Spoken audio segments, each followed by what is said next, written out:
Bienvenidos a Encuentros Civilizatorios, un espacio de la Asociación Hispánica de Estudios de China dedicado a explorar los cruces históricos, culturales e intelectuales entre el mundo hispánico y el mundo chino. A lo largo del tiempo, ambas civilizaciones se han observado, interpretado y transformado mutuamente a través de figuras, textos, viajes y experiencias compartidas. En este marco surge una pregunta clave. ¿Quién fue Diego de Pantoja? ¿Y por qué su figura resulta hoy tan relevante para comprender ese diálogo entre China y Occidente? Este encuentro se vincula asimismo a la ruta hispánica de los Ming, organizada por los Amigos del Camino de China y apoyada institucionalmente por la EC y el Beijing Camino Internacional Cultural Exchange Center, como una invitación a repensar la historia común y sus resonancias en el presente. Para abrir este diálogo contamos con Ignacio Ramos Riera, uno de los organizadores de esta ruta hispánica de los Ming. Es además doctor en filosofía por la Goethe Universität Frankfurt y profesor asociado en la Universidad de Jilin, China. Su investigación se centra en el humanismo europeo, la espiritualidad ignaciana y su recepción en China. Es autor de obras como Chronicon Natalis, una lente para introducirse en el surgimiento de la espiritualidad ignaciana, así como coeditor, junto con Pedro Bonet, del libro Diego de Pantoja, Agente de Globalización China. También ha escrito numerosos artículos en revistas académicas internacionales. Desde 2014 ha desarrollado actividad docente e investigadora en Taipei, Pekín, Madrid, Changchun, todo con especial atención al diálogo cultural y lingüístico entre los mundos hispánico, germánico, anglosajón y, por supuesto, chino. También nos acompaña el profesor Manuel Arranz, es doctor cum laude en filosofía por la Universidad Autónoma de Madrid y especialista en pensamiento chino clásico y moderno. Ha sido profesor en Hubu, en Wuhan, EA University, EA Business School y director de estudios chinos del ICEI. Fundador de la oficina del Instituto Complutense de Asia en Pekín y director de la consultora Asimex, cuenta con más de 20 años de experiencia en relaciones académicas y empresariales con China. Es autor de la primera traducción completa al español de Mo Zi, así como de China contemporánea y sabiduría china. Por último, pero no menos importante, también contamos con Roberto Villasante. Roberto Villasante es licenciado en Filosofía por la Universidad de Deusto y en Teología por la Universidad de Granada, así como bachiller en Teología por la Facultad de Teología de San Roberto Belarmino de Taipei. Obtuvo el DEA en Filosofía Política en la Universidad Pontificia de Salamanca con una investigación sobre liberalismo y pertenencia cultural. Es coautor de la Filosofía Moral de Confucio y autor de diversos artículos sobre espiritualidad, multiculturalidad e identidad nacional china. Muy buenos días a todos. Muy buenos días. Bueno, Gracias. yo creo que la primera pregunta que hay que hacer es ¿quién fue exactamente Diego de Pantoja y por qué es tan importante al momento de hablar sobre la globalización y las relaciones entre España y China? Muy bien, pues yo creo que aquí el mayor experto entre los tres probablemente sea Tachi. Pero bueno, yo creo que Diego de Pantoja, en primer lugar, hay que situarlo dentro de la tercera, la segunda etapa de la evangelización de China, porque en China hubo como tres implantaciones, intentos de implantación del cristianismo que fueron frustrados. Primero por parte de unos misioneros de Juan de Montecorvino y una serie de misioneros que fueron a título individual, después de los monjes agustinos y finalmente la Compañía de Jesús, ¿vale? Que tuvo una forma de implantación y de evangelización pues muy peculiar y muy fecunda, ¿vale? Que se denominó bajo la rúbrica de la política de la adaptación y que también pues terminó mal, ¿vale? Terminó con un decreto de expulsión hasta la tercera implantación, que fue a través de la colonia, de los tratados de Nankín y de la colonización. Y yo creo que es importante ubicar precisamente a Diego de Pantoja en este segundo marco, para ver mucha de la fecundidad que él ha tenido a través de la figura tan pues, pluridimensional que supone, pues es precisamente en ese encaje de la segunda implantación que fue por el diálogo, a través del diálogo intercultural. Y esto fue un imperativo refractario de la cultura china, que en cierta medida pues no pues tenía una identidad cultural muy sólida y muy afianzada y era muy refractaria al cristianismo. De hecho, los misioneros jesuitas llegaron a China por el fracaso de San Francisco Javier, porque San Francisco Javier, estando en China, Japón, perdón, le dijeron, bueno, si el cristianismo es la religión verdadera, los chinos deberían ser cristianos. Y entonces, no consiguiendo él, o sea, entrar en China, pues ahí vino el primer, un portugués, Fernando Núñez, creo que era, o Fernando, sí, y luego ya Bueno, pues vinieron los portugueses, los españoles, la figura de Mateo Ricci y Diego de Pantoja precisamente entra en escena tras la muerte de Mateo Ricci, cuando él es superior en Pekín y empieza de alguna forma pues esa senda pues que ya habían caminado otros, ¿no? Como Ruggieri o Matteo Ricci, ¿no? Yo creo que, bueno, con este pequeño marco creo que podemos situar la figura y no sé qué os parece a Ignacio y Manuel. A mí me parece que estos datos biográficos e históricos que presentas son muy pertinentes. A mí me gustaría aportar una consideración de aspecto más filosófica, se podría decir, y es que es un hombre de encrucijada. Sabemos que no sabemos en realidad si llegó a entregar un mapa mundi a Wang Li o parece ser que si lo dejó puesto inacabado en algún lugar. También sabemos que quedan algunos documentos o varios documentos que están trabajando los chinos de lo que él produjo, que se han encontrado y yo los espero con mucho deseo. No me consta que hayan aparecido, tengo esta noticia por los, eh, por las conversaciones que hubo con ocasión de su centenario en el 2019 y me pregunto, seguramente Ignacio nos puede decir si han aparecido por fin esas publicaciones. Pero volviendo a lo que me refiero, es un hombre de encrucijada porque está representando en lo que es el encuentro intelectual de las dos culturas, fuentes civilizatorias principales, si excluimos quizá a India, en cuanto que lleva consigo el bagaje de Occidente eh, y todo lo que es nuestra cultura y más aún el catolicismo, que en mi humilde entender es la expresión política o mm, hábil del cosmopolitismo y se encuentra con la frontera última que es China y Japón, el mundo asiático, y tienen ocasión de poner en contacto esas culturas y es un hombre que lleva en su bagaje una capacidad de diálogo con esa cultura totalmente diferente, con esa experiencia histórica totalmente diferente, pero que viene abierto y a abrazarse con ella y a integrarse con ella, y esto es una integración también que es el nuevo, un mundo que quiere ser nuevo y fecundo eh, y que creo que no llegó al éxito en aquel tiempo, pero que la figura de Pantoja pues nos da una luz y nos pone en una situación extraordinariamente significativa, por lo menos para mí lo es. Yo diría como complemento a lo que ya habéis ido comentando que Pantoja pues es significativo por haber sido el primer hispanohablante que vivió establemente y se instaló en el corazón del imperio Ming de la China de aquel tiempo, de en torno a 1600, y por tanto fue el que pudo con más profundidad vivir, experimentar y legar eh, pues sus experiencias, sus conocimientos al mundo hispanohablante, al mundo europeo. En concreto, decía Manuel si se había encontrado algo más. Que yo sepa, no se ha encontrado nada que no se hubiese encontrado en 2018-2019, cuando se celebró el año Diego de Pantoja por el 400 aniversario de su muerte en Macao. Pero lo que sí que se ha hecho es profundizar más y especialmente y esto, digamos, lo suelto así como un poco como primicia. Espero que hay una colección que se mostró interesada en su obra últimamente, se llama, creo que es Clásicos Hispánicos. Y dentro de esta gran colección tienen una subcolección, por así decirlo, que se llama Crónicas del Extremo Oriente. Y han publicado ya varios volúmenes muy bien editados y orientados no hacia filólogos, sino hacia personas que se quieren acercar a esta literatura que da testimonio de este intercambio cultural tan temprano, ¿no? Lo que se ha llamado también la primera globalización.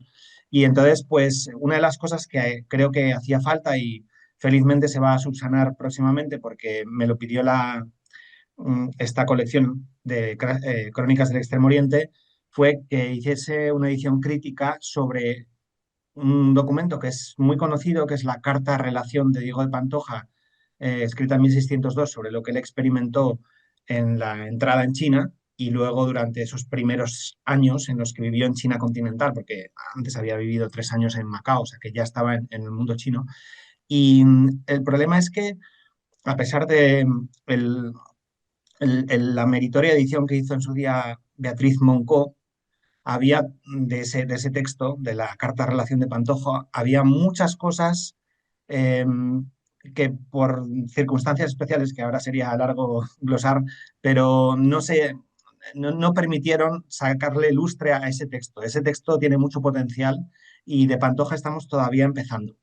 O sea, yo haciendo esa edición crítica me he dado cuenta de muchas cosas que o estaban mal, digamos, en la edición de Sevilla de 6605, que es la más habitual, eh, y cotejando ediciones, las primeras ediciones, la de Valladolid, con la de Sevilla, con la de Valencia, me he dado cuenta de algunos problemas y también de los problemas sintácticos que había y tal, pues fue una carta que se hizo un poco a vuela pluma en el invierno de 1602 y se envió y Pantoja no sabía si eso iba a llegar o no alguna vez a Europa, etcétera. Bueno, lo que quiero decir es que estamos en ese proceso de recuperar su obra y creo que se va, que de Pantoja se va a hablar mucho y se le va a sacar mucho más partido en años venideros a partir de lo que ya existe y lo que se está publicando de él más pulido y críticamente editado. Bueno, la segunda cuestión que iba a hacer va muy vinculada un poco con esto que acaba de comentar el profesor Ramos. ¿Por qué la figura de Diego de Pantoja, siendo tan relevante, se ha diluido un poco en el tiempo y por qué justo ahora está resurgiendo? Bueno, tomo también un poquito la palabra. Muchas veces yo, bueno, me dediqué durante unos años a estudiar la historia de la misión española y no solo, también la francesa y otras. Eh, y yo creo que es muy importante también entender el ethos, ¿no? El espíritu de cada pueblo, ¿no? Y yo creo que el misionero español que estaba en China o estaba en las Indias, pues tenía un ethos muy distinto al francés o al italiano. Eh, y esto es una cosa que yo he verificado, pues, tanto en el estudio de la historiografía española y francesa, antigua y reciente. Pues porque yo creo que el misionero español tenía una mentalidad mucho más, diríamos, pastoral o apostólica. O sea, tenía mucho más interés en el trato y el cuidado de los seres humanos. De hecho, ha habido grandísimos misioneros españoles en China, un legado, vamos a decir, aunque no hayan sido elevados a los altares, no sean declarados santos, pero de hecho lo han sido que otros países no tenían de alguna forma esa visión, tenían una visión pues más de una aportación sociocultural, que luego pudiera ser el germen pues de una catolicidad futura y demás. Entonces yo creo que en el perfil del misionero español esa ambición de querer perpetuarse en las obras, ¿no? Pues no ha existido. Eso por un lado. De hecho, cuando estudiamos y, como diría Walter Benjamin, ¿no? Cepillamos la historia contra pelo, como me ha tocado a mí más de una vez, pues vemos que detrás de grandes figuras mitificadas, había muchísimo legado, ¿no? De otras figuras aparentemente menores, que de hecho cuando uno las estudia a fondo, pues le tienen que hacer repensar, ¿no? Quién es la mitificación de dichos personajes. Empezando también por un tema que a mí me interesó mucho, que es la visión colonial en cierta medida, ¿no? Porque tendemos también, cuando vemos a Pantoja, eso Tachi pues es un experto en estos temas, ¿no? Tendemos a desvincularlo del pueblo chino, de esa interacción, de ese diálogo que había. Pero claro, los misioneros cuando iban a Japón o iban a China, había un pueblo que aprendía, en Japón en concreto, portugués, los japoneses, que hacían de mediadores para los misioneros, cosa que en China no pasó. En China es la primera misión de la Compañía de Jesús donde la lengua local se establece como lengua franca, en la lengua de las comunidades. Es pionera en ese sentido. Eso no pasa en ningún otro lado, ¿vale? Solo en China. Entonces, vamos, yo creo que la figura de Pantoja sobre todo tiene que ver con eso. O sea, sobre todo tiene que ver con una visión, vamos a decir, mucho más apostólica y pastoral, que eso que hace recientemente el doctorado que hizo Enrique Sáez Palazón hace unos años, pues se ve la potencial contribución que pudo tener en el Pinyin o en otras obras chinas, ¿no? Bueno, su propia obra, Las Siete Victorias, que el profesor, que recientemente Tachi ha estado trabajando en la edición, y el profesor, cuyo nombre ahora no me viene a la cabeza, eh, Onhaetao, sí, Pon Haitao, sí hizo la edición Onhaetao. crítica, pero bueno, uno de los emperadores chinos la incluyó dentro de los grandes títulos de la literatura china, ¿vale? Y entonces, claro, eso no ha pasado con otros personajes. O sea, con todo el respeto, pero las obras de Ricci no han tenido esa profundidad, ni han sido tan encumbradas. Él hizo pues una labor dialógica, hizo unas contribuciones de traducción, de transmodalización, de algunas obras europeas y viceversa, pero de alguna forma publicar una obra que haya sido recibida por China como una obra propia. Yo creo que eso es el único caso, bueno, el único sí caso que conozco es el de Diego Pantoja. No sé si están de acuerdo mis compañeros. Sí, por mi parte, yo creo que lo que apuntas es correcto y me gustaría incluso incidir igual con una reflexión, porque yo no tengo un conocimiento tan específico como tú o tan incluso tan detallado, pero mi visión es que efectivamente esto nos remite a la analogía con lo que sucedió en lo que es la expansión marítima de los pueblos europeos. Solo España tuvo un carácter de, eh, de mestizaje, pero yo lo que quiero aquí señalar, algo que puede resultar un poco curioso, es que antes del mestizaje de la sangre tiene que producirse un mestizaje del espíritu. Y esto es lo que caracteriza precisamente porque católicos son también los portugueses y los franceses, y en este sentido nos están más cerca. Pero solo los españoles tienen una experiencia, en mi opinión, que está sin estudiar, que es el haber convivido con el pueblo musulmán y el pueblo judío, y esto les llevó a una percepción mucho más realista y mucho más, como se ha detectado en la literatura. El mismo Mío Cid se dice, Menéndez Pidal, que es una obra de carácter psicológico, no aparece, no está basado en el mito, no está basado en la figuración. Entonces, la representación de esos jesuitas o misioneros de otros países, ellos se sentían representantes de un pueblo. Entonces, no eran representantes de un espíritu humano como el que teníamos los españoles, porque esto dio lugar a lo que ahora se conoce como el género novela, pero el género novela inicialmente es un estudio de la realidad de la vida humana como tal de cada ser humano, independientemente del lugar o de la nación en la que viva, cuya mayor expresión, en mi entendimiento, es el Quijote.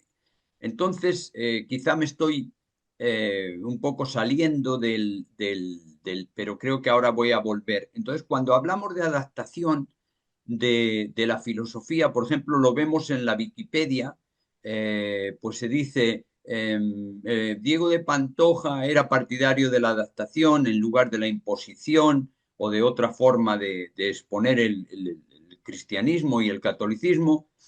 Y dice, por ejemplo, dice, aceptando la figura del Sandi en lugar de Deu o Dios o una forma latinizada, sino que intentamos, pues no me parece correcta esa expresión. No capta realmente cuál es el sentido de lo que la Iglesia Católica tiene, es la vivencia experimental que es humana, el pensamiento es humano, la figuración es objetiva, está determinada por los poderes públicos y es algo que es diferente. Entonces, si vemos cómo se expresa el catolicismo a través del nacimiento de un niño, la muerte, el sufrimiento, etcétera, etcétera, está buscando ese componente humano que precisamente los españoles han desarrollado de una especial manera a partir de esa convivencia, siendo capaz de, a diferencia del resto de los europeos, de deslindar lo que es humano y lo que es simplemente una representación. Y ahí es lo que quería incluso otra vez de modo provocativo decir que a mí no me parece que los españoles conquistaron América o la conquistaron en el sentido de la sedujeron como alguien que... eh, eh, pues, es decir, vamos al aspecto del Sandy. Podemos utilizar la analogía para, en lugar de decir Sandy, que es una palabra, o Dios, que es otra palabra, no se trata de eso. Se trata de exponer un Dios que puede ser el aristotélico, ¿Cuál es el Dios aristotélico? Pues uno que precisamente nos da una analogía interesante para cada ser humano. Es decir, el Dios es el amado. El amado es el que mueve al que ama. Entonces, eso es una expresión que yo acepto por analogía con mi propio sentimiento. Y este es precisamente el modo en cómo la filosofía china se expresa, por medio de la analogía. Yo te presento a ti analogías y tú las aceptas si tú quieres, porque tú eres libre, porque tú eres un ser humano libre como yo soy un ser humano libre. Y ese es el punto de partida. Entonces, solo los españoles tenían esta característica por una serie de circunstancias del destino. Y yo entiendo que si no hubiera sido por una serie eh, de condicionamientos y de momentos históricos, Pantoja hubiera sido un conquistador nuestro de China también, en el sentido de un seductor, porque se ve que trabaja en esa línea. Y la prueba es su propio libro, es decir, se centra en las 7 victorias, son un estudio de lo que es humano, en lo que se centra igualmente el confucianismo y la filosofía china. Mientras que si tú quieres imponer una ideología que simplemente se confiesa o que representas a un poder y quieres que otros lo reconozcan, ya sea nacional o ya sea jerárquico de la Iglesia, como me parece a mí que era la visión que tenían estos otros representantes de otras naciones que no habían tenido esta experiencia española, eh, esto es lo que le caracteriza y de donde creo que hay mucho que tirar. Esto, por supuesto, yo no conozco el detalle, por eso he empezado diciendo esto, pero es lo que a mí me sugiere la figura de Pantoja en semejanza a lo que ocurrió en Iberoamérica. Si me permite, Tachi, saltarle un poco porque quizás esté menos tiempo que vosotros, por circunstancias, a raíz de lo que ha dicho Manuel, pues Sí, sí, pero estoy... quiero Vale, luego responder también vale. a esta cuestión, ¿eh? Desde mi Sí, punto si de me vista. permites, porque, bueno, porque ya está menos tiempo y bueno, Mm. hay sí hay varios ecos. De hecho, que yo ya cuando estuve en el TVC en el 2011, era una escuela de psicología en Pekín, lo hablé con uno de los mayores expertos en el mundo de esta cuestión, por varias razones de muchas leyendas negras en muchos niveles, ¿no? Y una precisamente es el Concilio de Trento, ¿no? Y que surge precisamente en ese contexto de descubrimiento de América, que como decía Todorov, el descubrimiento de América supone como si ahora descubriéramos vida en otro planeta. O sea, fue tan empatante como eso. Entonces, necesariamente el Concilio de Trento y las Cortes de Valladolid, las Juntas de Valladolid de 1550, cuando se para la conquista de América, a través de Francisco de Vitoria, Bartolomé de las Casas y otros, tienen que realmente plantearse la otreidad, la alteridad, quién es ese tú, ¿no? Entonces ahí Francisco de Vitoria en uno de sus libros se pregunta, ¿son animales? Dice, si fueran animales los lo podríamos comer, luego no son, ¿no? Así un poco de broma, ¿no? Pero sí lo dice tal cual, ¿eh? Pero ciertamente hay cuando se resuelve ese enigma de quién es ese otro, ¿vale? Pues hay ahí un sujeto, como hablaba antes también de esa aproximación de lo español a la misión, que es un nosotros, ¿no? Y eso del catholos, ¿no? De católico, que es la totalidad, la relación del uno y el otro. Y el otro también como un espejo en el que uno se descubre, ¿no? Entonces, Tachi ha estudiado mucho este tema, a mí también me ha interesado mucho, pues porque a veces las biografías decimonónicas de los santos, pues es como eso, ver solo la figura de la persona, pues que ha tenido un impacto y ha sido muy relevante, pero esa persona no es tal sin un equipo en torno a él que asistieron, que le ayudaron también, le educaron, ¿no? Y la misionología, en cierta medida, cuando uno estudia, pues esa implantación, esa encarnación, esa dinámica, precisamente, la metáfora de la implantación o la encarnación, ¿no? Esa visión católica es la de la encarnación, no la de implantación, ¿no? Y el mestizaje también, como apuntaba Manuel, que es la prueba, ¿no? Del algodón, en cierta medida, de que uno cuando se mezcla con otro, pues reconoce al otro como un yo, ¿no? O sea, como un tú, como una persona, una persona igualmente válida. Sí, yo creo que es muy pertinente y hay también pues, muchos temas que ciertamente son concomitantes en China, como son las juntas de Valladolid y quién es el otro. eh, sí, y el diálogo con esa cultura, donde estaba ya también la teología de San Justino, ¿no? De la Semina Verbi, que en cierta medida ahí podría haber algo incipiente que habría que descubrir y con lo que habría que dialogar y ajustarse. Incluso en Propaganda Fide hay una carta preciosa. Al final del conflicto de los ritos, una de las cartas más bonitas que he leído yo en mi vida, así lo pongo, donde un nuncio amonesta a los misioneros que pretenden implantar esa metáfora de la implantación contra la encarnación, pues un modelo europeo, haciendo una comparación con las tribus precristianas que había en Europa, que de hecho el cristianismo adaptó, transmodalizó en cierta medida, ¿no? Adaptó esas figuras, pues para no violentar el subyecto, ¿no? El alma, el ethos de esos pueblos, ¿no? Sí. Perdona, Tachi, vas a... Y yo en esto creo que em, la pregunta de Miguel era si, ¿por qué de alguna forma Diego de Pantoja ha pasado tan desapercibido, ¿verdad? Ha pasado, digamos, en la sombra y ahora se está recuperando, ¿no? Esa pregunta muy legítima, esa sorpresa de, bueno, en realidad este tío eh, realmente es quien algunas personas dicen que es a nivel de potencial y de tan valioso y entonces, ¿por qué ha pasado tan desapercibido, por así decirlo? Yo creo que se me ocurren al menos dos razones que comparto con vosotros para explicar esto. La primera es que Micaela Catto, creo que se llama una italiana, ha hablado del mito jesuita de China.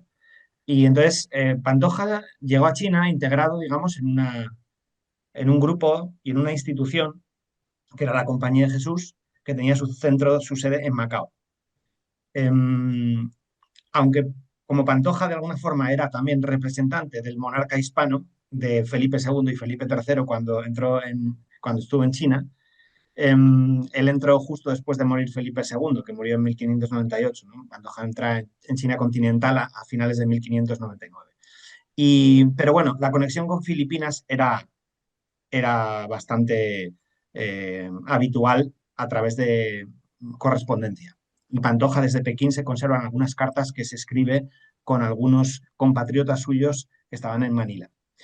Y el problema es que, de alguna forma, esos fines, digamos, propagandísticos o publicitarios o misionales, pero desde el punto de vista de, digamos, consolidar tu propia posición dentro del mundo católico como el gran adalid de la misión, que eran fines legítimos pero propagandísticos de la Compañía de Jesús entonces, igual que los tenían los dominicos, los suyos y los franciscanos, etcétera. Ahí había una competencia, ¿no? De quién era, digamos, el que portaba el estandarte. Y entonces Pantoja, de alguna forma, ha sido un poco rehén de esa tradición. Entonces, de alguna forma, en la medida en que ahora se está recuperando su figura, dándole sus matices y su contorno propio, se están descubriendo cosas que nos hablan del Pantoja, que era representante, por ejemplo, del emperador católico. Cosa, bueno, emperador, es verdad que Felipe Carlos V renunció digamos, no legó el imperio en su hijo Felipe II, sino en su hermano, ¿verdad? Él repartió, digamos, con una visión pues muy propia de un imperio que es un imperio multiétnico, digamos, y multireino, y que quieren mantener los contrapesos, ¿no? Creo que Carlos V tenía una gran sabiduría en este sentido. Y entonces, pero en cualquier caso, Felipe II, de hecho, él sí que heredó de alguna forma la misión del emperador católico. Es decir, de aquel que, junto con el Papa, las dos espadas, esta famosa doctrina de Alfonso X el Sabio de la Edad Media, etcétera, vamos, no era Alfonso X el Sabio, pero Alfonso X el Sabio creo que la desarrolla especialmente. Y lo que quiero decir es que él tenía unos perfiles propios que le hacen muy especial y que hacen que recuperar su figura ayuda a recuperar matices que no puedes entender si te acercas simplemente a misioneros italianos como Baliñano, como Ricci, o de otras nacionalidades, incluidos hasta cierto punto los portugueses, que en Oriente pues siempre siguieron manteniendo su identidad muy marcadamente, eh, tampoco voy a decir antagonista, pero sí, digamos, una especie de concepción propia de no, el Oriente nos pertenece a nosotros por aquel famoso Tratado de Tordesillas y de Zaragoza, ¿no? Y por tanto, nosotros somos aquí los que tenemos la sartén por el mango a nivel de, de- de- de- de- de proyecto civilizatorio, de encuentro con otras culturas, sea por la cruz o por la espada, pero digamos, eso nos toca a nosotros, ¿no? Es nuestra parte. Bueno, entonces yo creo que esa es la primera razón. Hay que descubrió al Pantoja más allá de esta capa propagandística del mito jesuita en China, que quería, donde él fue relegado. Pantoja no se le concedió mucha importancia precisamente por el hecho de ser español, hispano, hispanohablante, por el hecho de ser alguien que estaba, digamos, en un territorio de portugueses, además dominado por italianos, digamos, donde no se le debería haber permitido entrar. Fue una serie de circunstancias hicieron que Pantoja fuese, de hecho, enviado al interior de China. Entonces, esa es una razón. Y la otra razón yo creo que tiene que ver con que su obra pues no ha estado bien editada, no ha estado bien, bueno, pues porque es fragmentaria, se perdió mucho, los manuscritos que él escribió no se conservan prácticamente, se conservan un par de ellos. Entonces, eso requiere una labor, digamos, de rastrear y de pulir que no se había hecho. Y ahí, pues, es meritorio Roberto Villasante, porque a mí fue el que digamos, me lanzó a toda esta investigación y creo que lo que ahora se está publicando de Pantoja, estoy convencido que de aquí a 2 5 10 30 años siempre va a seguir creciendo. O sea, estoy convencido que va a ser una figura que se va a ir recuperando y como otras que ha habido en la historia del mundo hispánico, pues la gente va a decir, pero bueno, ¿cómo es posible que no conociésemos de esto, no? La última, una tercera razón, Miguel, disculpa por la prolijidad, pero creo que tiene que ver con que España, el mundo hispano, siempre ha estado muy vertido hacia América. Y entonces tenemos buenas revistas de investigación, la revista de Indias, la propia revista Hispania, otras revistas de historia, top, digamos, de estas de Web of Science y tal, que no es que siempre la mejor investigación esté en esas revistas, ni mucho menos, precisamente porque al final esas revistas obedecen a un modelo anglosajón, no de ciencia, y por tanto eso tiene también muchas limitaciones. Pero bueno, en cualquier caso, donde tenemos algo potencial en el mundo hispano a nivel intelectual es siempre en el análisis, digamos, del mundo más atlántico. Y un poquito, sí, Filipinas, tal, pero claro, Filipinas siempre fue una especie de estación minúscula en comparación con la presencia en México, en Perú, etcétera. Entonces, evidentemente eso eh, mm, ha influido en Pantoja y por qué Pantoja, al ser, resumo, secuestrado, digamos un poco, su imagen solo dentro del marco de su orden religiosa y segundo, el ser español, el ser hispano, pues no ha tenido esa relevancia. Y ahora nos toca a nosotros desde otra perspectiva recuperarlo. Si me permites un eco, una pequeña reacción, digo, porque igual queda un poco difuminada una cosa que has dicho, que era a raíz de la pregunta que nos han hecho, que bueno, va con lo que has dicho, pero yo creo que también es muy importante señalar, bueno, aparte de las razones contextuales, porque sí ha habido otros jesuitas que fueron reconocidos, Scholl, Matteo Ricci, Verbiest, y él no. Entonces yo creo que también mucho Bueno, tenía que... sí que lo fue, pero también es que murió muy joven. Es decir, sí que lo fue, Sí, pero pero me refiero que no tenía para nada, sí, no ha tenido el alcance en cierta medida. Y yo creo que tiene que ver mucho por eso, por los modelos nacionales que se aplicaban a la misión. Y total, precisamente porque además. Filipinas era No, una prolongación sí, de México en cierta medida y del modo de evangelización. Por eso los dominicos fracasaron en China, porque habían entrado por Filipinas y entrando en sí. Filipinas querían, el famoso cuando se inicia el conflicto de los ritos, precisamente es porque querían seguir con ese modo de evangelización de la cruz y la espada. Sí, Entonces, pero sí. Pantoja sí que se integró en la misión intelectual, es decir, en ese acercamiento de acomodación desde el punto de vista intelectual, comentaba Manuel, una intelectualidad muy sensible al otro como ser humano, ¿no? Eso se nota enseguida en los textos de Sí. Pantoja.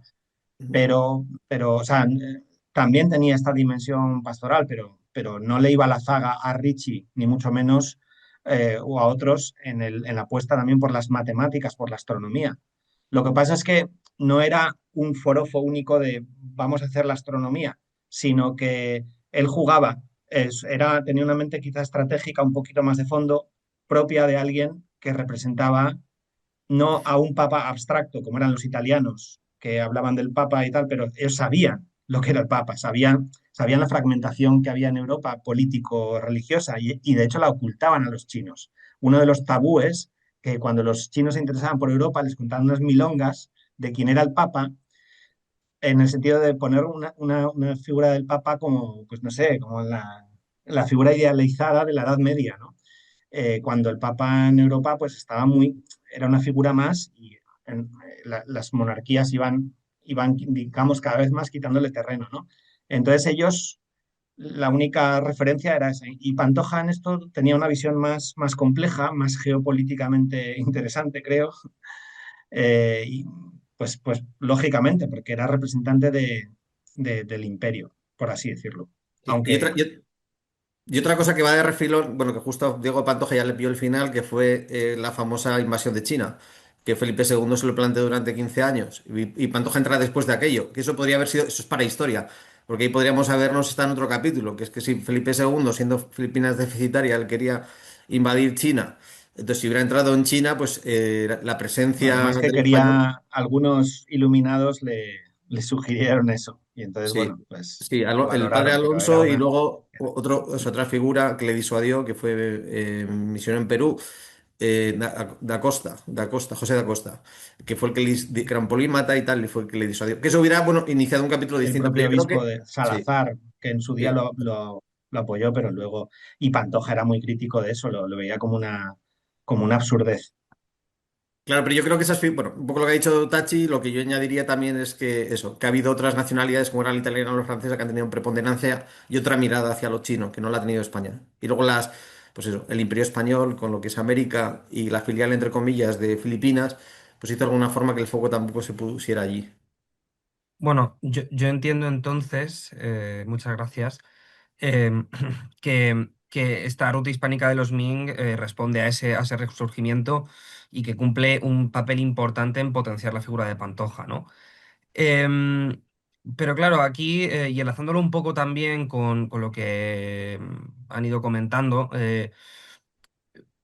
¿podría considerarse a Pantoja como un mediador cultural en un sentido pleno o fue ante todo un misionero con una estrategia de adaptación cultural, ¿no? Yo sé que esto se ha tratado un poco antes, pero me gustaría que profundizáramos en el tema.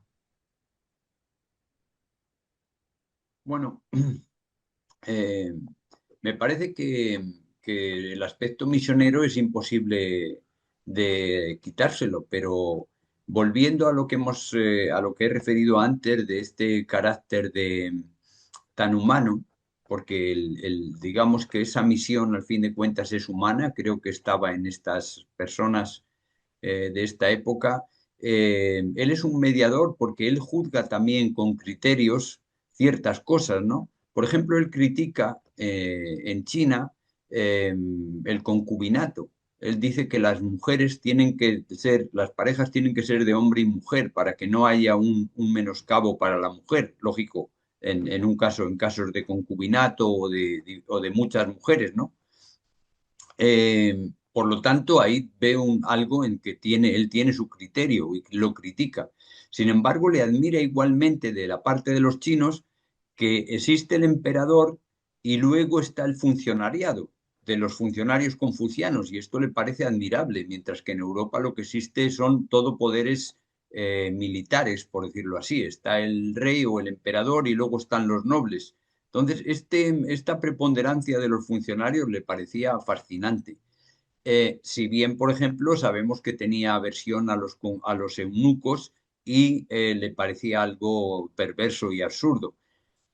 Parece ser creo que he oído en alguno de los discursos que cuando llevó los Bueno, regalos al él tenía emperador no, amigos eunucos, o sea, perdón, también lo respetaba, pero se daba cuenta también un poco del declive que estaba viendo en la dinastía Ming, claro, precisamente que eso es porque el un caso emperador se ya, estaba basando mucho en los eunucos. Había ahí sí. unos problemas internos en China y hay facciones políticas, ¿no? Y entonces él se distancia de la facción, digamos, de los El eunucos. Tongling de los funcionarios y el partido de los eunucos y todo. Pero lo que quiero, bueno, ya solo para concluir, pues esto me parece que era una persona de criterio, es decir, que no se trata de que él intentaba implementar o imponer un sistema, sino que tenía su propio criterio y valoraba. Por ejemplo, el caso del valor de los funcionarios le parecía algo positivo y digno de encomio y de ejemplo para otros lugares, ¿no? Es decir, que... bueno, este era mi primer comentario sobre ese aspecto de su, digamos, de su papel como, como catalizador cultural, ¿no?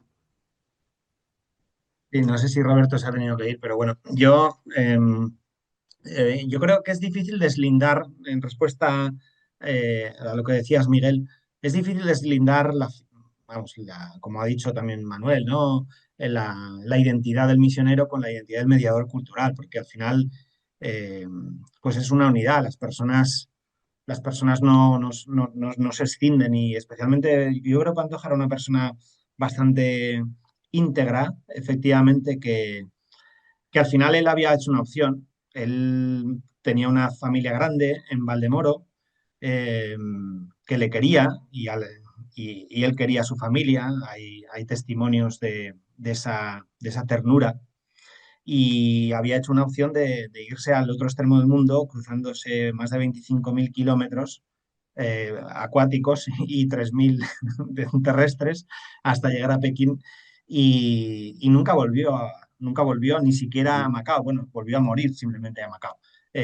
Digo, al entorno occidental. Entonces era un hombre que había hecho una opción muy radical de vida y yo creo que eh, esto le daba una integridad. O sea, él no podía fácilmente, o sea, no tenía dónde retirarse, o sea, dar una cara como un político que vende humo, por así decirlo, y luego su verdadero yo, ¿no? Estaban obligados por las circunstancias a ser muy, muy íntegros, yo creo, ese tipo de personas.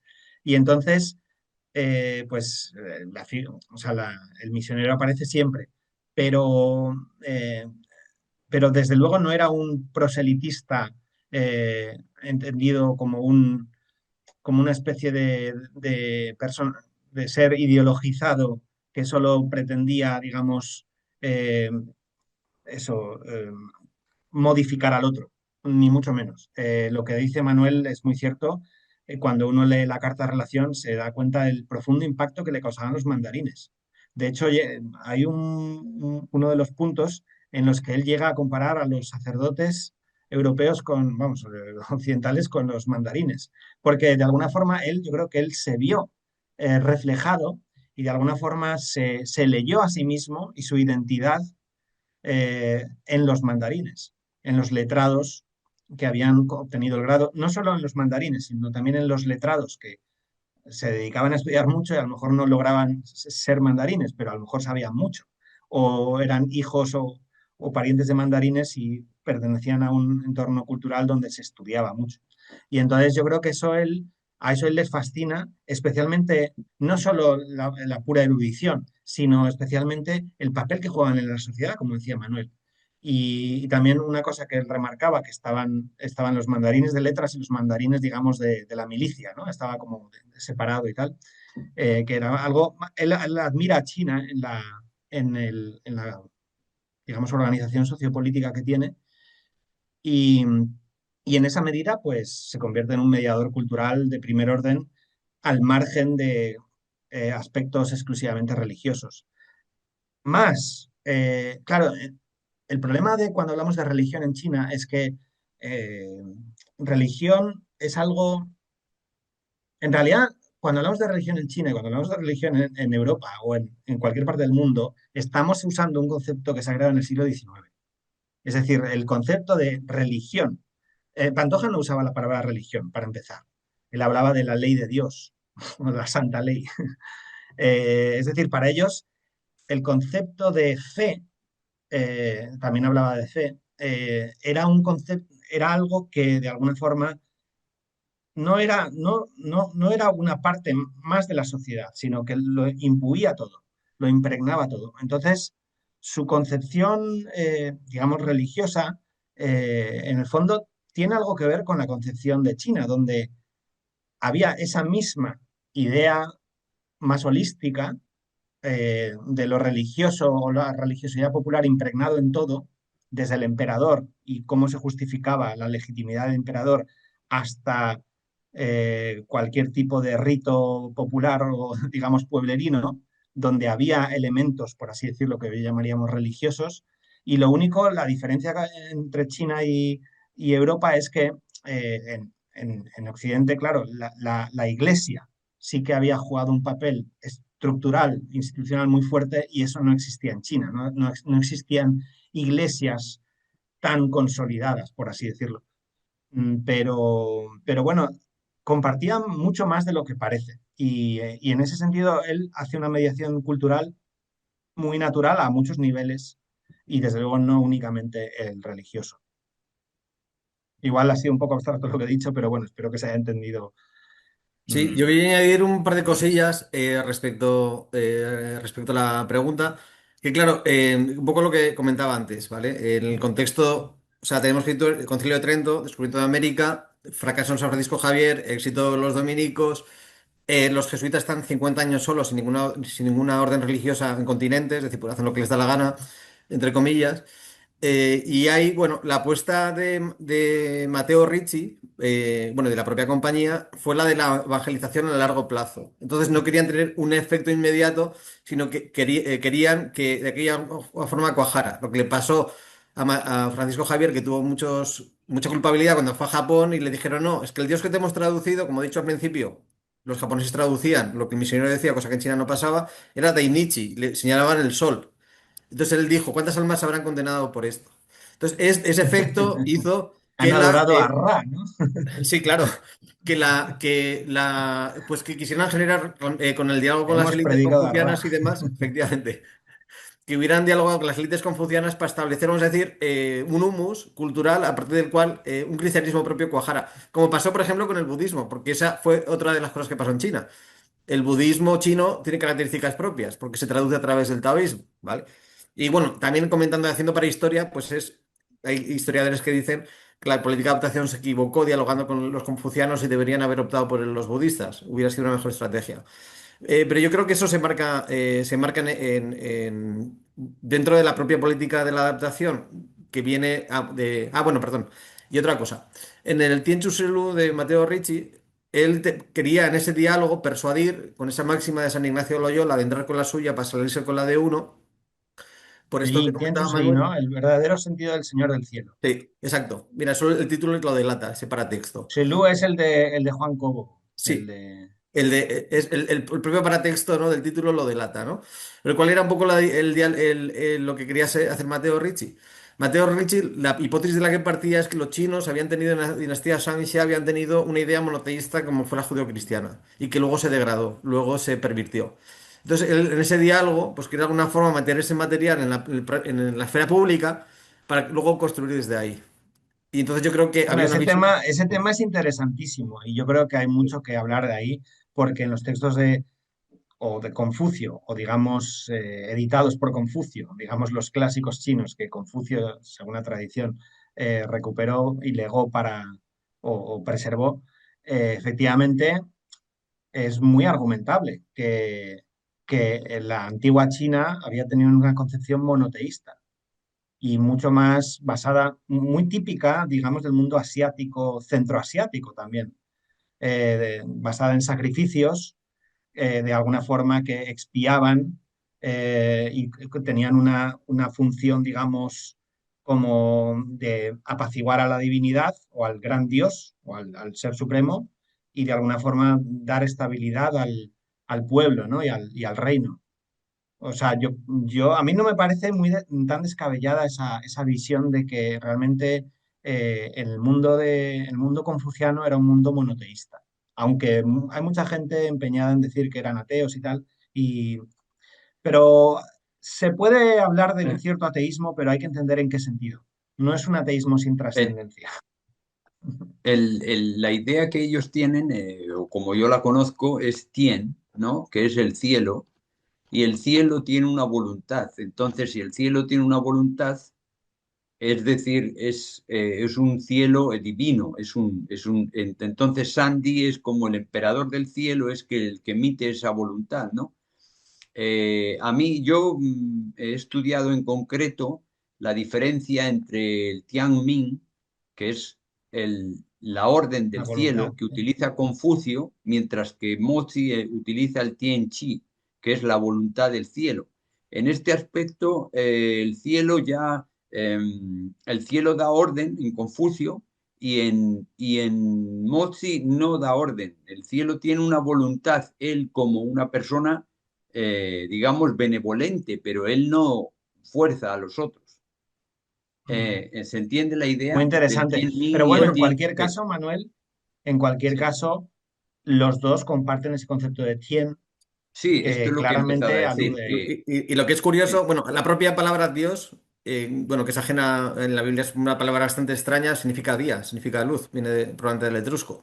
Y luego, bueno, Mateo Ricci tampoco sabía cosas que posteriormente se supieron, pues que en el propio Antiguo Testamento hubo un proceso de monolatría, de monoteísmo, de enoteísmo y demás, bueno, que es compartido con la historia de las religiones. Pero bueno, ese era un sesgo que él en el siglo XVI-XVII pues no podía, o sea, no podía saber, ¿no? Eh, pero sí, a raíz de lo que decía también Manuel, bueno, el tema este del Tianchu y el Shanti, que en Japón se solucionó simplemente diciendo Shen y ya está. Y se fue esa disputa que llevó a un jesuita a suicidarse. Se supo a través de un doctorado hace unos años de la Universidad de Harvard, no viene ahora el nombre de este jesuita. Bueno, en fin. Sí, claro, el problema de eso era Eh, como lo pasaba en Japón con... el que se suicidó, el sí, que se suicidó fue el editor de la obra de Ricci, este Trigault, Nicolás Trigo, sí, Trigault. pues se volvió loco. Claro, porque a la hora de definir para evitar lo que le pasó a Francisco Javier con Dainichi en Japón, pues claro, Shanti era como de alguna forma, me lo contó a mí un profesor que me dio Biblia en Taiwán, me decía que era español y era un erudito. Me dice, claro, es que a los ojos de un chino decirle Shanti era como, perdón la expresión, estereotipada, el gran fascista del cielo, de arriba. Dice, ¿qué pensaría tu padre si le dices el caudillo perdón, el caudillo me dijo, el caudillo de arriba? Dice, en Franco, pues dice, claro, pues los chinos pensaban. Entonces, claro, ahí había mucha resistencia, porque en ambos conceptos había pros y contras, ¿vale? El pros y contras, el Tianchu o el Shanti. Los protestantes hoy en día utilizan Shanti y los católicos Tianchu. De hecho, es muy fácil cuando vas a China saber ante qué denominación estás por la terminología que utilizan. Y en Japón, no soy experto en Japón, pero vamos, lo que yo leí en alguna obra fue que solucionaron el tema simplemente retomando el ánima, el espíritu, que es el Shen, y ya solucionaron ese tema. Bueno, yo viendo Bueno, un en poco Japón hablaban también. de Deus, o sea, usaban el término latinizado, Deus, o algo así, Mm. como se dijese en Japón. En chino era Tous, Mm. que era Deus. Mira, viendo por dónde también va la conversación, quería preguntar un poco hasta qué punto Pantoja y los jesuitas comprendieron realmente el confucianismo y toda esa filosofía tradicional china y esos conceptos, ¿no? ¿Reinterpretaron esos conceptos clave o qué riesgos filosóficos implicó esa traducción? Si es que se digo que ya hemos estado viendo que un poco que sí, ¿no? Y sucedió lo mismo al revés, es decir, los chinos, ¿cómo entendieron esos conceptos que venían de Europa, ¿no? Cristianos. Bueno, yo Bueno, en pues sí esto que... digo brevemente, y te doy la palabra a Roberto, que los, digamos, chinos que les hicieron caso a Pantoja y compañía, fueron personas que eran sobre todo intelectuales mandarines, que estaban preocupados por el declive y la degradación mm, político-moral de China, y tenían razón, porque unas décadas después el Imperio Ming se hundió y llegaron los manchúes, los Qing, y realmente vieron a estos europeos como representantes de un saber que podía complementar sus clásicos y podía ayudar a... Entonces, sí, así fueron vistos y de hecho pensaron que podía, que no solo el cristianismo, sino el saber occidental, porque ellos hablaban de Xizue, el saber occidental podía ayudar a China. Sí, pues bueno, yo añadiría que, bueno, tienen, sí, pues un interés también apologético en el buen sentido. Yo, bueno, edité junto a Terry Menar la edición de la primera traducción de Confucio, de los cuatro libros de Confucio al español. Claro, y había claras resistencias de Ruggeri de blasfemar, traduciendo como hijo de Dios al emperador, ¿no? Entonces, él hace pues muchas perífrasis pues para evitar ese tipo de traducciones. Luego el tema circunscribir, claro, lo que decía Tachi antes del tema de el concepto de religión, bueno, como todos los conceptos, o sea, como muchos de los conceptos sociológicos que son pues hasta que surge la sociología. Con el término, hay palabras como Dios o como, yo qué sé, o como religión, pues que no es que no aparezcan en muchas escrituras religiosas, sino que son ajenas a la propia gente que hace religión. Tú le dices a San Pedro, oye, ¿tú de qué religión eres? Dice, pues este señor que me está diciendo, ¿no? Algo que nosotros lo vemos con mucha claridad ahora. Pues claro, el concepto de Tongjiao en chino, bueno, esto se hace en los tratados de Nankín, bueno, hay un estudio filológico ahí de cómo se acuña esa terminología, pues de alguna forma juntando Incluso dos. posterior, incluso Sí, sí, posterior. sí, sí, Creo que claro, es es un término posterior. que viene de Japón al final del siglo XIX y principios del XX. Sí, no, pero bueno, la primera vez, la primera vez que se acuña o sea, la palabra Chongqiao, tal cual se entiende en chino hoy, aparece en un documento en el Tratado de Nankín, en un contrato. Es la primera el primer vestigio que hay. Bueno, existía la palabra Zhongjiao, pero tenía otro sentido. Era Sí, digo, más como con el sentido este que recupera, vamos. Pero bueno, dejando pues esto a un lado que es secundario. pásame esa referencia, me parece interesante. Yo pensaba que Sí, era vale, mentira, sí, según dejando los esto a un datos. lado, bueno, sí, yo conocí al investigador que estaba estudiando esto, que vamos, que fue una conversación que tuve con él, no sé, o sea, me dijo que él era el primer vestigio que iba a encontrar un experto, bueno, ya lo comentamos. Sí, Pero claro, debe ser el conocido. caso es que, claro, cuando se acuñan estos términos, luego los propios chinos en el siglo XIX y XX van a entender, y no solo van a entender su forma, entre comillas, de lo que nosotros llamamos religión como religión, sino que la van a hacer también. O sea, se van a ajustar a esa expectativa que se tiene de ellos.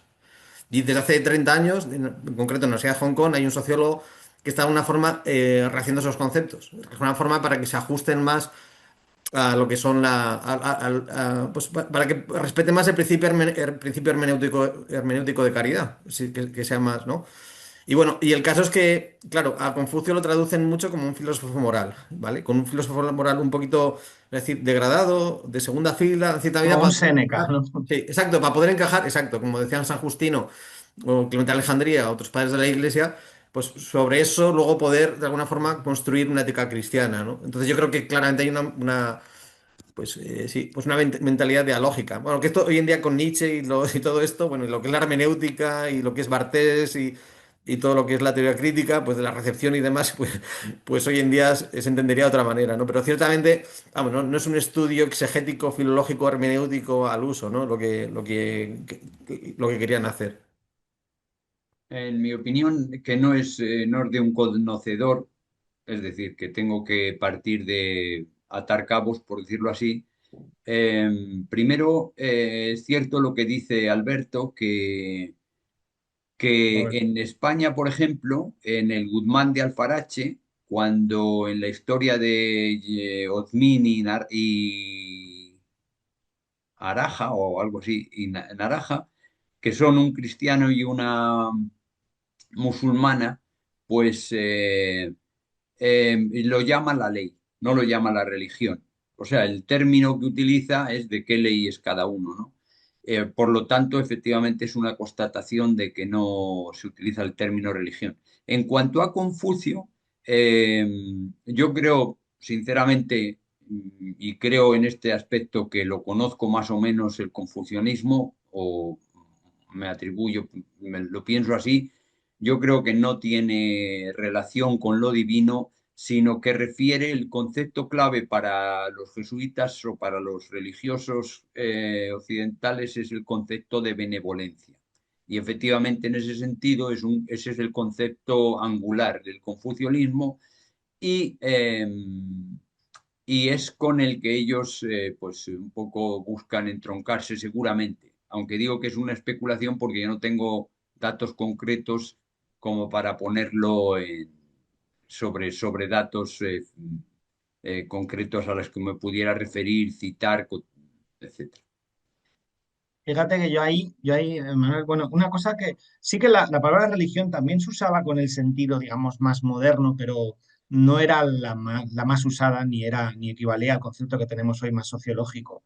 Porque recuerdo que, por ejemplo, el, el- el libro de Juan González de Mendoza, de las cosas del Gran Reino de la China, sí que usa la palabra religión habitualmente, la religión de los chinos, tal.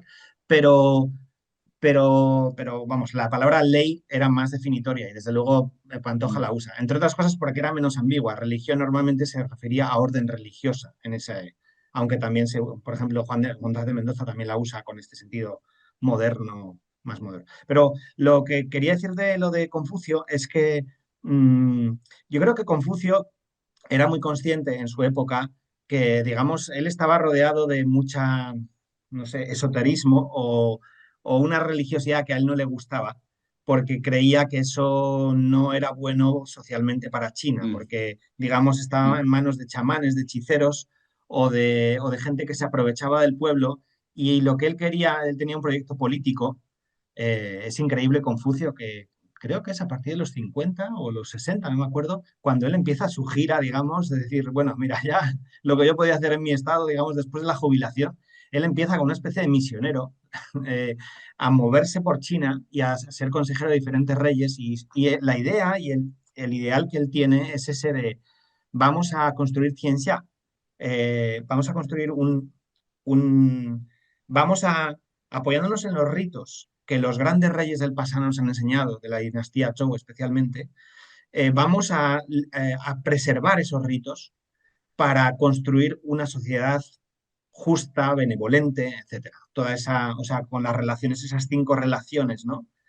Padre-hijo, maestro-discípulo, ¿no? Esas 5 relaciones que estructuran que vertebran a la sociedad tan de Confucio. Entonces, él no habla de toda esa dimensión más trascendente, porque precisamente lo que quiere es aguarla un poco, porque sabe que en ese mundo más abstracto y un poco más difuso de la religiosidad puede haber mucha manipulación de gente que, digamos, con la que no hay forma de entenderse. Pero yo creo que él, y por eso él dice, no vamos a hablar de los Kweizen, ¿no? Espíritus. Del- de los espíritus y los demonios y tal. Pero no quiere decir que no crea que existen, ni que no crea que existe realmente, incluso quizá una divinidad más personal. Simplemente no aparece en su obra. No le interesa porque no es su objetivo, pero que no sea su objetivo y que no sea mentado, no quiere decir, o que incluso que él diga, yo no quiero hablar de esto, no quiere decir que no considere que eso existe, por así decirlo, en un sentido más existencialista. Yo creo que él sí que contaba, o sea, en la medida en que los ritos del Estado y del imperio eran ritos, estaban los templos del sol, de la luna, de la tierra y del cielo, y estaban las montañas sagradas, porque no existía, entonces no era Pekín como tal con los templos actuales, pero sí que había los ritos asociados, digamos, al solsticio y al equinoccio de invierno, y con sus roles, y digamos, digamos, en cada estación, cada rito cumplía una función de dar estabilidad a la familia, dar estabilidad al Estado, agradecer las cosechas, etcétera, y estaban las montañas sagradas. Entonces, yo creo que él sí tenía claramente una concepción eh, que no se puede probar propiamente con lo que él ha escrito y ha legado, pero sí que estaba ahí de fondo. O sea, eso me parece que es Pero innegable. en todo caso sí, es cierto, y de hecho fíjate que los funcionarios confucianos tienen potestad sobre los espíritus. Es decir, un funcionario puede ordenar a los espíritus, es decir, que él no niega a los espíritus, pero no les da una entidad por encima del Estado, por ejemplo. Es decir, que cada cual es libre de pensar, de creer en Sí. por ejemplo, en sus ancestros o en demonios o eh, pero no, yo lo Sí, veo hay yo he muy tenido, Porque creo que diferente de nuestro sí, yo he concepto tenido monoteísta. alguna Y el discusión libro. con algún amigo filósofo que lo sitúa como ateo. Yo digo, yo lo pongo más como una visión apofática, ¿no? Y con un proyecto pedagógico distinto. También, bueno, como sabido, los jesuitas adoptaron Confucio porque era el medio, ¿no? Para relacionarse con los mandarines y de alguna forma, pues, tener relación con las élites para poder evangelizar. Pero es verdad que también era una figura que tenía muchos paralelismos y se encajaba muy bien con lo que había sido la evangelización en Europa. O sea, con los grandes maestros europeos. Luego, lo que decía Tachi, que le sucede a los 30 años, cuando empieza, entre comillas, su vida pública, ¿no? Con esa famosa frase de las analectas, ¿no? De Archer Early, ¿no? o Sanssouci, ¿no? Hasta los César 30 Ali, años, César Ali. sí, sí, exacto, maduré, ¿no? O sea, ya cuajé, ¿no? Cuajé, ¿no? Me establecí, ¿no? La vida pública de Jesús, ¿no? Pues ahí había unos ciertos paralelismos, ¿no? Con esta figura. Y claro, él tenía una visión y también bueno, dentro de lo poco que sabemos bueno, de su vida real, ¿no? Pero sí de algunas de las intuiciones morales centrales que tuvo, de por qué sabía, era una pregunta metafísica, ¿no? Muy de la generación del 98, ¿no? De por qué se había corrompido China y qué había que hacer para restablecer aquello. Y luego también Sí. para mí ha sido una figura muy maltratada por la historia, porque se lo ha utilizado para todo, ¿no? Para bien y para mal. En el momento 4 de mayo y en principios del siglo XX, cuando empieza la China moderna, era el gran enemigo Confucio, hasta hace muy poco. En Taiwán se hacen los primeros congresos sobre Confucio y Singapur y tal, y ahora están hablando, cuando era un maldito, ¿no? De Confucio como la clave del éxito chino, ¿no? Y demás. De Lo todos modos, yo Perdona, aquí, tenías tu razón, era César Ali, César Pujol. O sea, a los 30 hay que consolidar, digamos, tu vida y a partir de los 40 ya no dudar. Eso es lo que dice Confucio. Sí. yo quería señalar algo que quizá es algo que yo pienso y que quiero poner sobre la mesa aquí, ya que hablamos de Confucio. Yo creo que el confucianismo se desarrolla a partir de Mozi. Es decir, el Confucio real, el Confucio Claro, histórico, claro. es un señor que recoge los documentos de la dinastía Zhou y los quiere utilizar para restaurar el orden, porque le parece que hay un caos y que el país no puede estar así, y además él no siente el nacionalismo de cada uno de los pequeños reinos o incluso ciudades que se ha dividido el país, y entonces quiere predicar la unidad, ¿no? Entonces, es el moísmo el que luego tiene una enorme difusión y un enorme impacto en la mentalidad de la gente. Pero como no tiene éxito, realmente el gran confuciano es Mencio. Mencio es el que, y aún así tampoco, porque es una de las escuelas entre las cuatro grandes, pero se revitaliza con Mencio, toma fuerza con Sun Tzu y luego incluso se disuelven los legistas, porque los discípulos de los legistas y solo Dong Zhou o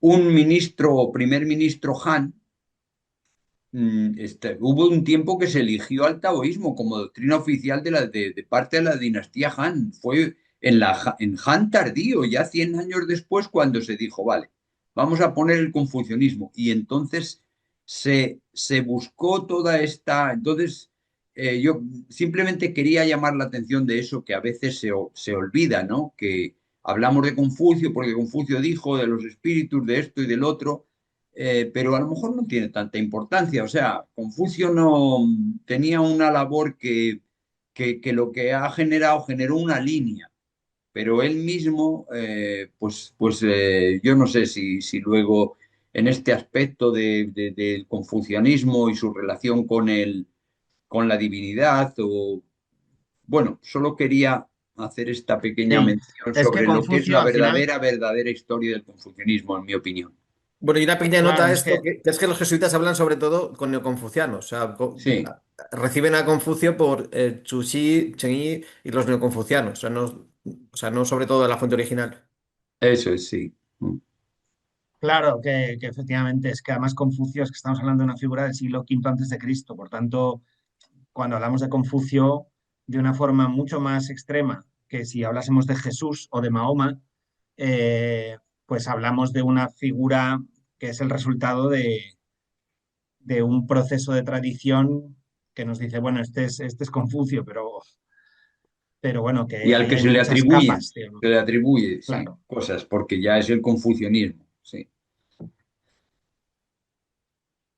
Bueno, yo creo que para terminar, me gustaría preguntar qué dejó de España Diego de Pantoja en China y qué trajo él de China, quizá no físicamente, porque como se ha comentado, bueno, pues falleció en Macao, ¿no? Si la memoria no me falla, pero qué trajo él de China, aunque sea más conceptual.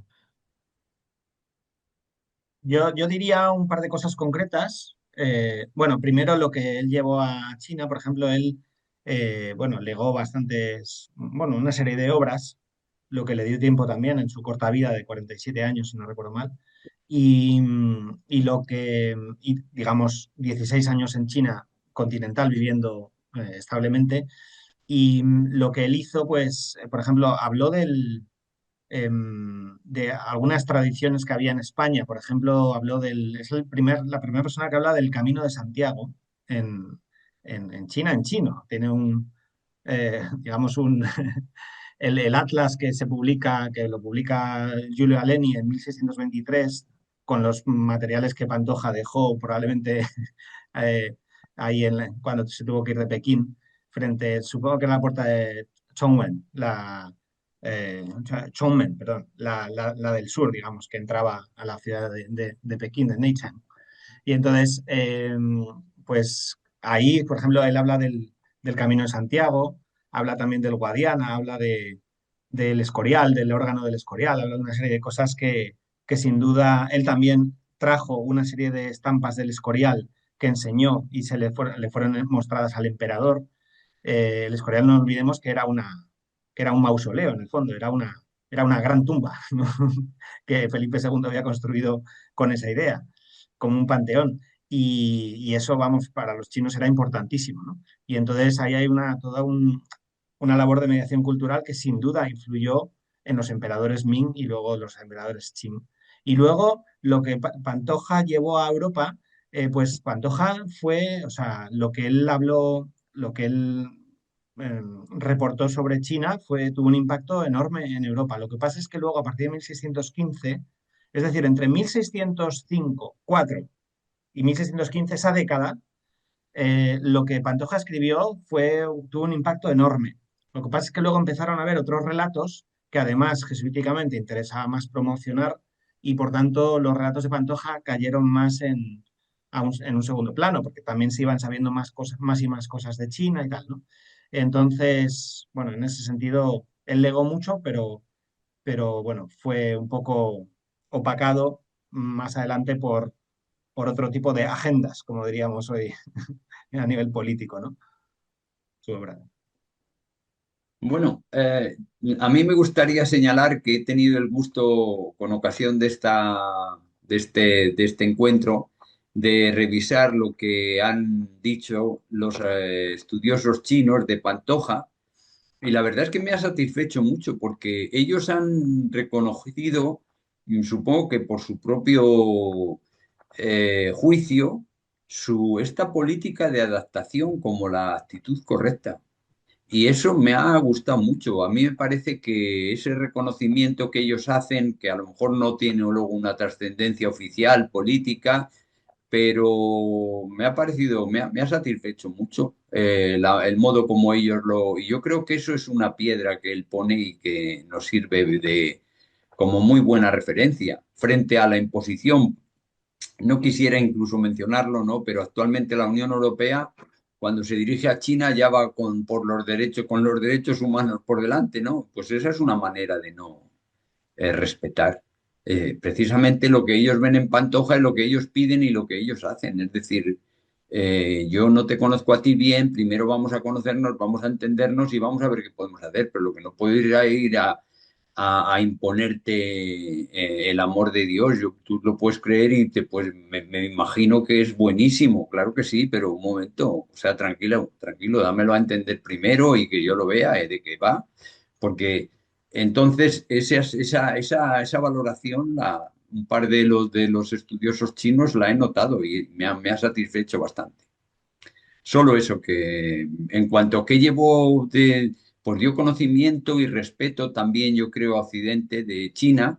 Incluso mencionaba a Inma González que es posible que Cervantes leyese la carta dirigida a Luis de Guzmán. Cuando escribió la segunda parte del Quijote, tiene a bien incluir esa parte que le había llamado el Wang Li para ser rector de un colegio donde se enseñase español en China. Y me pareció pues que bien Al duque pudiera de tener Lemos, ¿no? Algo así. esa referencia a Cervantes por aquellos días de Al haber conde de tenido. Lemos. ¿Eh? que sí, como una dedicatoria al conde de Lemos, ¿no? En la Algo así. dedicatoria al conde de Lemos le dijo que le había llamado el emperador de China para ser rector del colegio que donde se enseñase español y tal, pero que él prefería quedarse ahí. Sí. Y es posible que tuviese en mente, si a que esa carta fue tan exitosa y tan llamativa, pues por supuesto le de Cervantes, que leía todo y se interesaba por todo, pues bien puede ser que le hubiera afectado, le hubiera tenido esa influencia como para acordarse al escribir el Quijote, ¿no?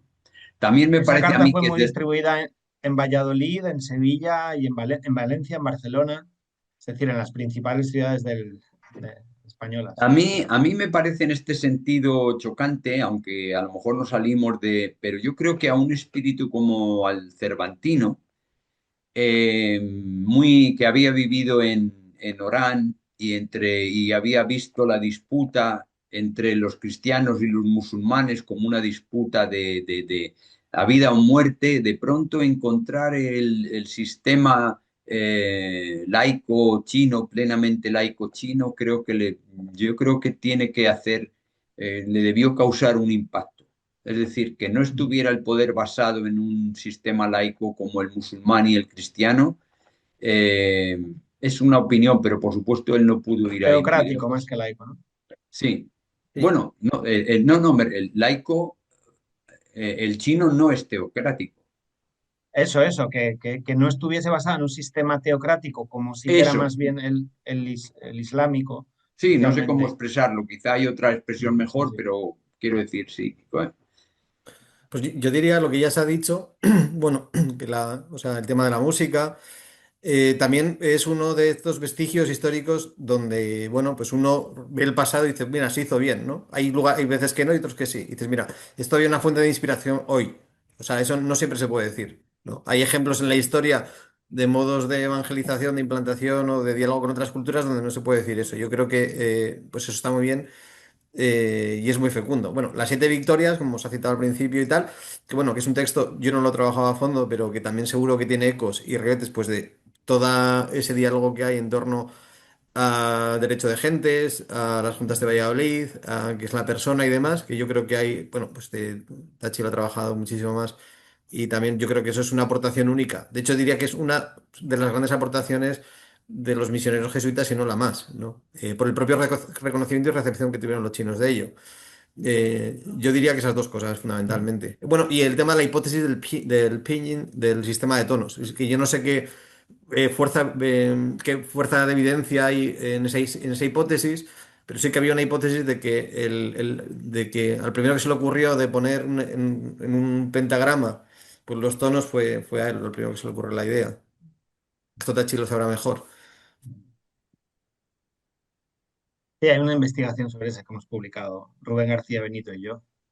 Y bueno, parece claro que no hay mucha evidencia, no muchas fuentes antiguas, pero las suficientes para realmente mostrar que así fue. O sea, él fue alguien que logró, como un verdadero humanista, ¿no? Eh, digamos, poner juntas varias disciplinas y con esa base el trivium y el quadrivium, pues hacer su aportación en China, sí.